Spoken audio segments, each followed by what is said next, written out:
로마의 고넬료라는 사람이었고 그의 가족들이었습니다. 그 이방인 고넬료 가족이 세례를 받게 된 것은 오늘 본문에 나와 있는 이야기가 계기가 돼서 그렇습니다. 베드로는 유대인들이 늘 기도하던 시간인 세 번의 기도 시간 있죠? 그 세 번의 기도 시간 중에서 두 번째 기도 시간인 6시에 기도하기 위해서 옥상으로 올라갔습니다. 6시면은 정오죠? 그러니까 3시 기도 오전 9시, 6시 기도 정오, 9시 기도 오후 3시. 이때는 예수님이 십자가에 달리신 시간이고, 그러니까 습관대로 이렇게 기도하러 올라갔다가 환상을 봤는데, 올라가서 보니까 우리 말씀에 보면 갑자기 배가 고팠어요. 그래서 사람들에게 배고프다 그러니까 사람들이 베드로에게 음식을 해주기 위해서 이제 음식하러 아래로 내려갔습니다. 그리고 베드로는 기도에 들어갔는데 기도하는 중에 깊이 들어가다가 하나님께서 보여주신 환상을 봤다라는 게 우리가 읽은 성경의 내용입니다. 그런데 이상하잖아요? 아니 기도하러 올라갔는데 옥상에 올라갔는데 아이고 배고프네. 우리 개인적으로는 그렇지만 아이고 배고프네 그러니까 또 성도님들도 베드로를 수발하기 위해서 밥하러 음식 준비하러 내려갔다는 게 이상하지 않습니까? 성경에 보면 그런 내용이 아니고요. 베드로가 기도하러 올라갔습니다. 그런데 배가 고팠던 거예요. 그 사이에 성도님들은 원래 그랬던 것처럼 12시 점심시간이니까 음식을 준비했던 겁니다. 그리고 베드로는 기도를 배고픈 중에도 계속 했고 기도가 깊어지면서 하나님께서 보여주신 환상을 보게 된 거예요. 여기서 우리가 한 가지, 두 가지 이렇게 봤으면 좋겠는데 일단은 베드로가 유대인들이 늘 기도하던 세 번의 기도 시간 중 한 번에 기도했다라는 것입니다. 늘 하던 기도 시간에 하는데 하나님께서 환상을 보여주셨어요. 여러분 어때요? 말이 됩니까? 네, 늘 기도하던 시간에 기도했는데 환상을 보여주셨습니다. 우리가 늘 하던 거면 우습게 여길 가능성이 많죠. 그렇지 않아요? 늘 뭐 축도하는 거, 그 다음에 새벽 기도 늘 하는 거, 뭐 하는 거, 하여튼 고정적으로 하는 거는 별 특별하게 역사가 일어난 것 같지도 않고 그렇게 생각하지 않습니까? 근데 오늘 이 말씀 보면 유대인들이 늘 하던 오후 정오죠. 3시 제6시 기도 시간에 기도할 때에 하나님께서 오셔서 환상을 보여주셨대요. 우리가 늘 하던 이런 기도, 그 다음에 늘 드리던 예배, 가정 예배 있으면 가정 예배, 축도 이런 것들 아무것도 아닌 게 아닌 거예요. 정말 중요하게 생각해야 되는 게요. 공식적으로 늘 하도록 만든 게 얼마나 중요한지를 생각을 해야 돼요. 여러분 이 예배 아무것도 아닌 것 같고 축도 아무것도 아닌 것 같지만 사실은 고정적으로 하는 게 중요하기 때문에 고정적으로 만들어 놓은 거죠. 주일 예배, 수요 예배, 금요 예배 있다면 금요 예배, 새벽 기도회 다 이게 뭐예요? 마디를 만드는 거거든요. 이게 없을 때는 여러분들이 코로나 기간 동안에 경험하셨던 것처럼 집에서 예배 드리면 되지 하니까 실제로 예배 되던가요 잘? 여러분들은 그래도 하시려고 노력을 해서 예배 제대로 드리시려고 노력해서 예배는 드리셨는지 모르지만 안 드리신 분들 많아요. 제가 이전 교회에서 명절날 주일이 되면 오후 예배 안 드리지 않습니까? 저는 예배를 드리자고 했었고 근데 예배 안 드리자고 해서 그러면 그러시죠.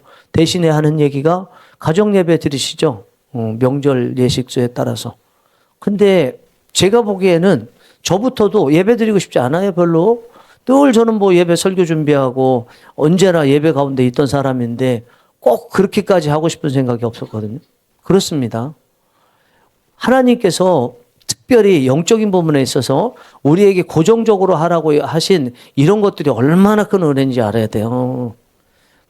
또 힘들고 어렵고 이제 거의 이렇게 하다가는 슬럼프 빠지다가 아예 하나님하고 멀어질 것 같은데 그래도 늘 있는 예배 시간에 하나님께서 만들어주시고 기다리고 오도록 마음속에 또는 뭐 여러 가지 알람 맞춰놓은 거든지 그런 걸 통해서 예배의 자리에 기도의 자리에 오면 또 터지잖아요. 회복이 되지 않습니까? 그러니까 늘 일상으로 있는 것이 제일 중요한 거예요. 항상 예배도 영적인 부분도 마찬가지입니다.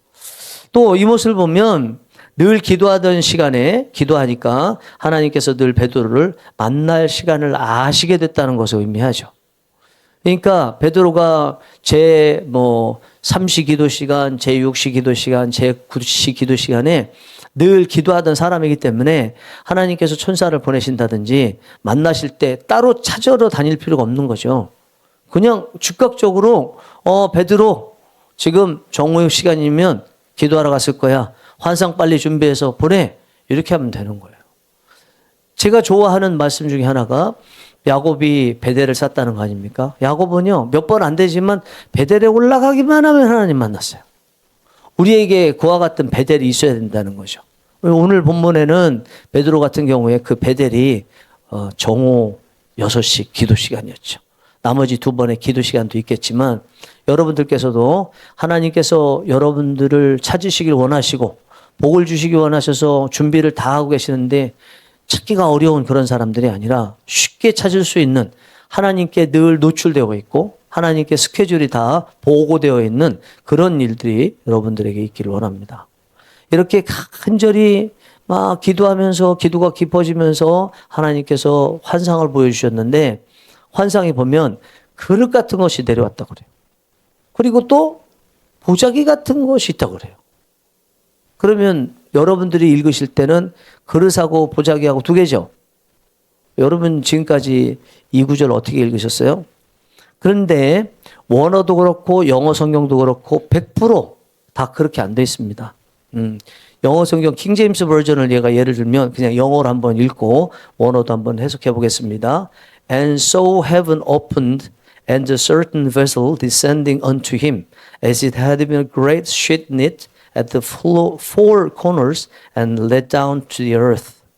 뭐라고 한글로 번역할 수 있냐면 하늘이 열리며 한 그릇이 그에게로 내려오는데 마치 네 모퉁이를 묶은 큰 보자기 같은 것이 땅으로 드리워지는 것 같았다. 이해되시죠? 우리 한글 성경으로는 이렇게 읽을 수도 있지만 전반적으로 보면 그릇이 하나 내려왔고 또 보자기도 하나 내려왔고 이게 2개가 내려온 것 같고 이게 어떻게 되나 헷갈리는데 이 영어 성경에 예를 들어서 모든 성경이 번역이 똑같은 건 아닙니다. 단어는 다르지만 똑같이 한 게 보면 이게 그릇 같은 것이 내려온 거예요. 근데 뭐가 내려왔어요? 보자기가 내려왔어요. 근데 네 귀퉁이가 딱 잡혀 있는 상태에 보자기가 내려왔는데 그 안에 동물이 이렇게 있었죠. 하늘을 나는 거, 땅에 기는 거, 그렇죠? 또 한 가지가 뭐였죠? 4발 가신 짐승. 이 3가지 종류의 동물들이 그 보자기 안에 있는 거예요. 그러면 보자기가 좀 팽팽하게 있다가 그 무거운 게 딱 들어오게 되면 푹 꺼지겠죠. 뭐같이 보여요? 그릇같이 보이죠. 우리의 생각에 그릇이다 그러면 나무로 만들든지 사기 그릇으로 만드신지 아니면 스테인리스나 녹것으로 만드신지 딱딱한 걸로 만드는 것만 그릇이라고 생각하는데 이스라엘 사람들의 그릇은요. 담을 수 있으면 다 그릇인 거예요. 그래서 오늘 본문에 나와 있는 이 보자기 같은 것 이게 바로 동물 3 종류가 들어가니까 그릇처럼 보였던 것입니다. 이렇게 들어가 있어요. 환상 속에서 봤습니다. 여기까지는 문제가 안 돼요. 문제는 하나님께서 이것들을 잡아먹어라 이렇게 말씀하신 게 문제인 거예요. 왜 잡아먹는 게 문제냐? 레위기 11장에 보면 음식 규정이라는 게 있습니다. 먹어도 될 음식과 먹으면 안 되는 부정한 음식 쭉 나열되어 있죠. 이 3 종류의 각종 4발 달린 짐승, 기는 거, 하늘을 나는 거 이것들이 다 부정한 짐승인 거예요.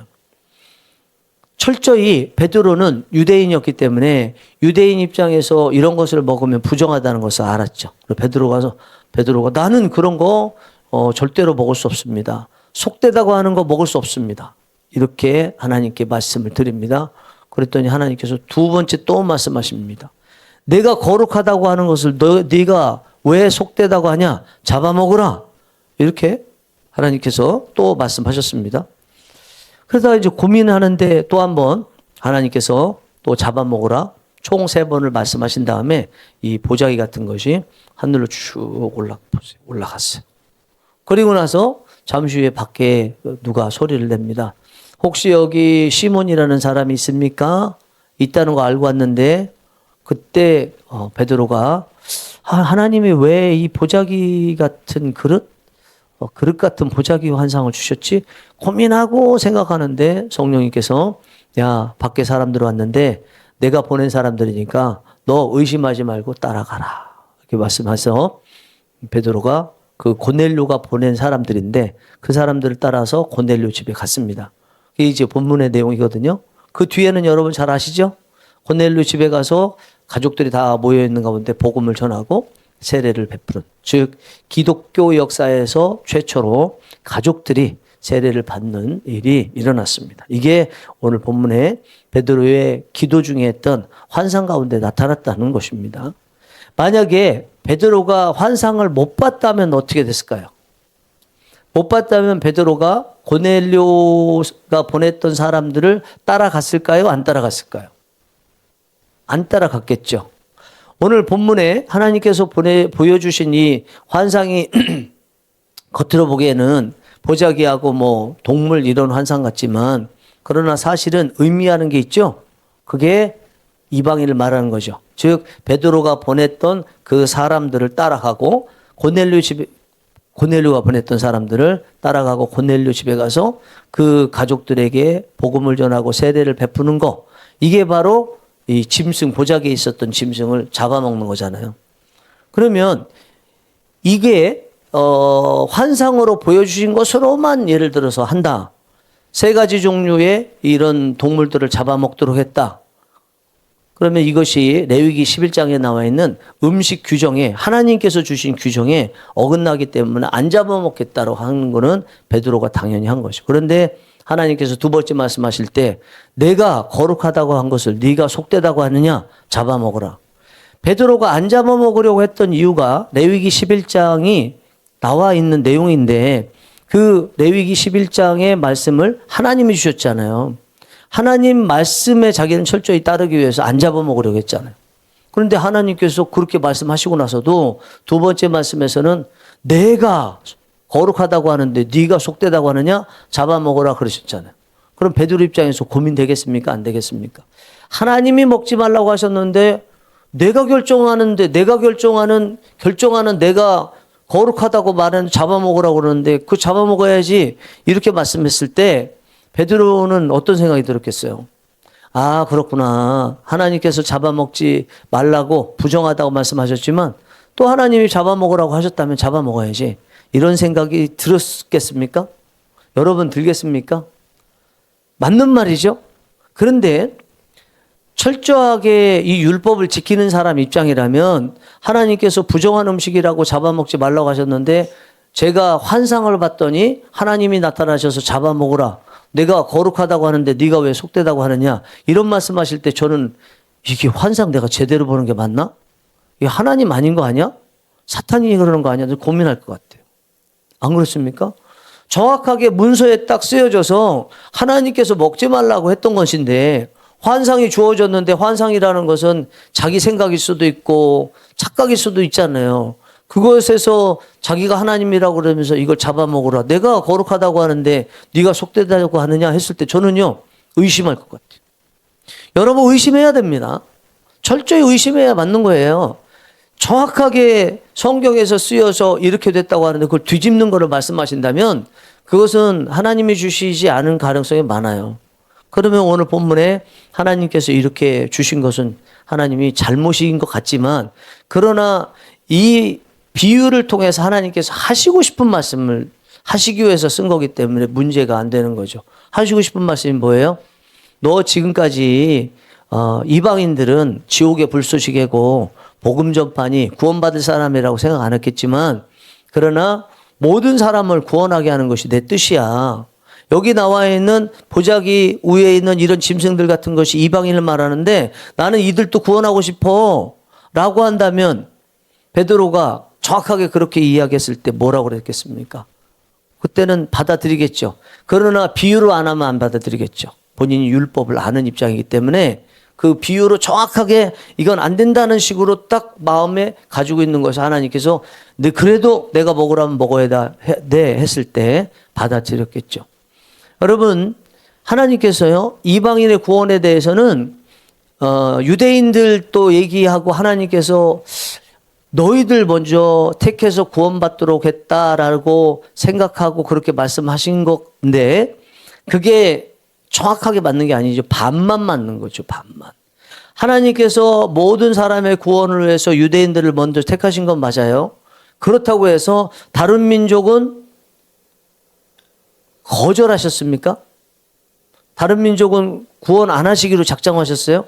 그럼 왜 요나서 같은 일이 일어났죠? 좌우를 분별하지 못한 자가 12만 명이요. 가축도 있다. 요나 그렇게 가기를 싫어하는데 그런데도 그냥 굳이 그 이방인인 니느웨 사람들에게 가서 복음을 전하라고 하는 이 말씀이 왜 있죠? 만약에 구약 성경에 하나님께서 말씀하시는 것이 이스라엘 사람들만 선민족이라고 해서 먼저 택해서 구원받도록 하시고 다른 나라 민족들, 다른 나라 방언 모두 구원받지 않도록 하는 게 하나님의 뜻이라면 요나서 같은 건 왜 있죠? 다른 성경 구절 구약 성경에 보면요. 하나님께서 구원에 대한 이방인에 대한 구원의 내용이 굉장히 많아요. 특별히 예언서 선지서에 보면 굉장히 많거든요.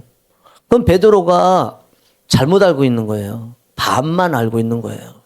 이제 예수 그리스도께서 오시고 성령님께서 오신 상태에서 하나님께서 계획하시는 것이 복음을 이방인들에게 전하시는 것인데 베드로부터 시작하겠죠. 이미 예루살렘에 성령님께서 임재하시고 거기서부터 시작됐는데 시작해야 되는 이 사람들이 뭐에 빠져 있어요 지금? 고정관념에 빠져 있거든요. 고정관념. 본인들만 구원받고 다른 사람들은 구원 못 받는다는 고정관념에 빠져 있어서는 되겠습니까? 안 되겠습니까? 예수님께서 승천하시기 전에 두 가지 명령을 주셨는데 사도행전 1장 8절에 예루살렘에서부터 시작해서 땅끝까지 이르러 증인이 되리라 말씀하셨는데 그 땅끝까지 이르러 증인될 그 일 누가 해야 돼요? 유대인 기독교인들도 해야 되잖아요. 그런데 그들이 그걸 해야 되는데 본인들은 자기들만 구원받을 사람들이고 이방인들은 다 구원에서 제외된 사람들이기 때문에 복음을 전하면 안 된다는 이 잘못된 고정관념, 편견, 선입견 여기에서 갇혀 있으면 이게 안 될 거 아닙니까? 그래서 오늘 본문의 말씀은 이방인 가족 최초로 고넬료 가정이 예수 그리스도의 복음을 듣고 세례를 받은 내용이지만 사실은 그 앞에 오늘 이 베드로의 기도 그다음에 환상의 내용을 보면 베드로의 대표로 해서 유대 기독교인들의 선입견, 편견, 고정관념을 깨는 이야기입니다. 깨는 이야기. 이것서부터 이방인 선교가 시작됐다는 거예요. 우리가 그리스도의 장성한 분량이 충만한 데까지 이른다고 그러잖아요. 예수 그리스도를 믿으면요. 마치 마태복음 25장에 나와 있는 달란트 비유처럼 그냥 저절로 무슨 일을 하든지 그 일을 할 수 있는 달란트 같은 거 능력을 주세요. 하나님이 우리를 이렇게 만들어 놓으실 때는요. 우리는 유기체이기 때문에 계속 성장하고 할 수 있도록 만들어 놓으셨어요. 그런데 그리스도의 장성한 분량까지 성장하라 말씀하신 것은 저절로 성장하게 되어 있는데 왜 그 말씀하셨을까요? 왜 베드로가 그 얘기했을까요? 하나님이 만드신 거는 성장할 수 있도록 능력도 주시고 필요한 거 다 공급해 주셨지만 뭔가 성장하지 못하게 방해하는 게 있다는 거예요. 그러면 그리스도의 장성한 분량까지 성장한다는 것은 뭐가 필요하다는 겁니까? 성장하지 못하도록 방해하는 것을 하나씩 하나씩 벗겨내는 실력이 바로 그리스도의 장성한 분량이 충만한 데까지 점점점 이루고 있다는 증거인 거죠. 그 대표적인 것이 오늘 본문에 나와 있는 편견인 겁니다. 선입견인 것입니다. 고정관념인 것입니다. 왜 수없이 많은 사람들이 복음을 듣고도 예수님 안 믿습니까? 거의 보면 비슷해요. 고정관념이에요. 그렇게 많이 들려줘도 왜 안 믿으느냐? 안 믿겠다고 작정하는 거거든요.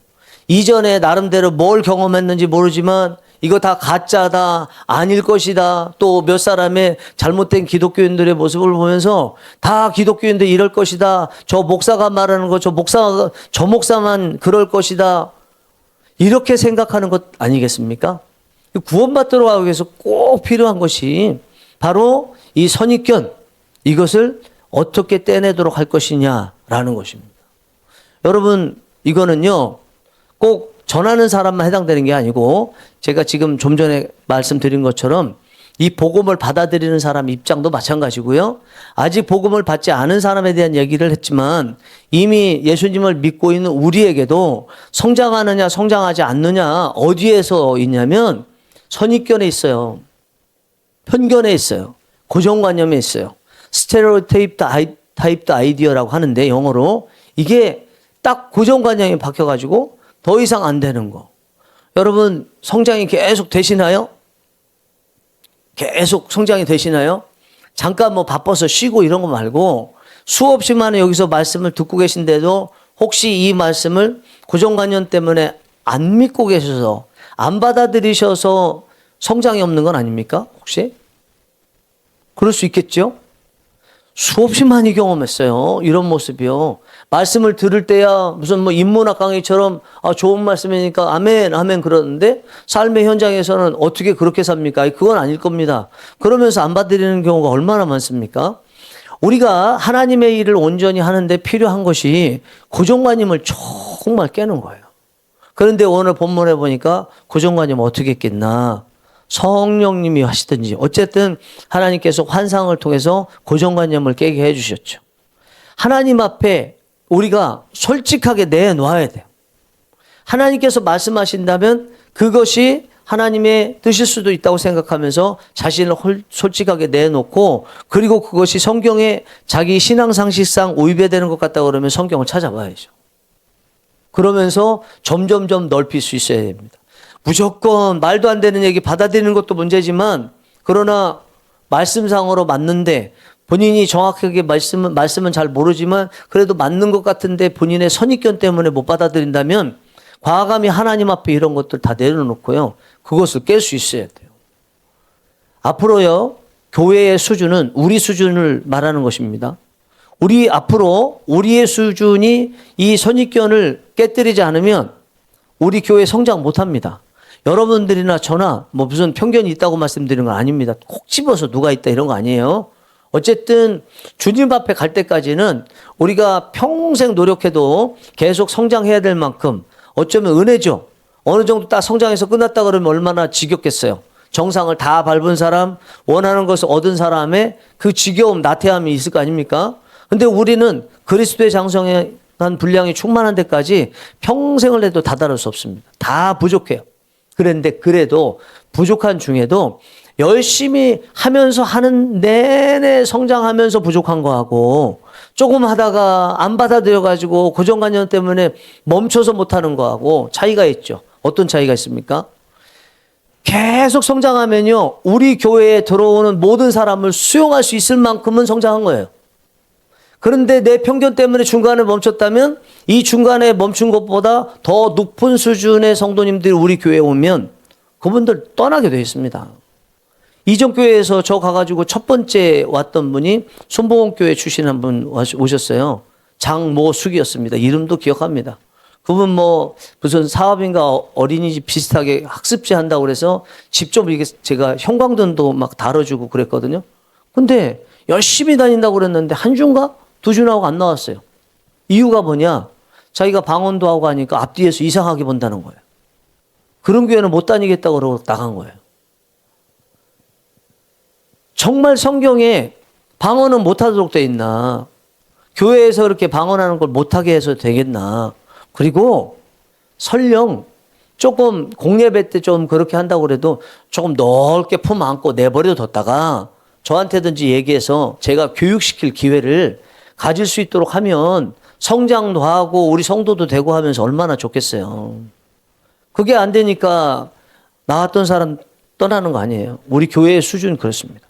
우리는 남들하고 비교해서가 아니라 하나님께서 주신 말씀에 비교해서 계속 성장해야 돼요. 그 성장하기 위해서 하나님께 우리 자신을 내드리면서 우리가 가지고 있는 편견들, 딱딱하게 여겨졌던 것들, 그런 것들 과감히 내려놔야 돼요. 제가 여기서 전하는 말씀이요. 여러분들 생각에 이상하다면 성경을 찾아보세요. 그냥 들은 거, 이런 거에 따라서 이거 아니라고 하시지 말고 성경을 찾아보세요. 성경. 그래서 점점점 저나 여러분들의 그릇이 커나가는 은혜가 있기 원합니다. 그래서 누가 오더라도 우리가 다 받아들여서 누구든지 우리 안에서 머무르기만 하면, 시간만 들이면, 나가지 않도록만 하면 다 성장하게 되고, 교회가 그리고 목회자가 하나님께 평가받는 거 저는 거의 하나라고 생각합니다. 결국은 얼마나 성도들을 천국 가도록 만들었느냐, 이게 목회자가 하나님 앞에 받게 될 평가라고 생각해요. 그리고 교회가 받게 될 평가라고 생각해요. 뭐 어려움이 있었는데 어려움 잘 극복하게 해줬고, 소망을 갖게 해줬고, 잘 살게 해줬고 다 했는데 마지막에 보니까 천국 입성률이 빵이야. 그거 하나님께서 가만두시겠어요? 그거요? 여러분 어떻게 생각하세요? 아니, 교회가 존재하는 게 영혼구원, 구원의 방주라고 하는데 구원받도록 하는 목회가 안 됐다면 그게 무슨 제대로 된 목회를 했다고 할 수 있어요. 막 칭송도 하고, 뭐 우리 목사님 참 목사님이야 칭찬도 받았는데 마지막 날에 천국 간 사람의 비율을 보니까 너무너무 낮다고 그러면 목회 잘했다고 말할 수 있겠느냐라는 것입니다. 그래서 우리 교회가 그 변에 있어서 정말 계속 큰 그릇으로 돼서 누구든지 오고 다 마지막에 다 천국에 들어가도록 하는데 귀하게 쓰임받는 교회가 되기를 간절히 바랍니다. 기도하시겠습니다.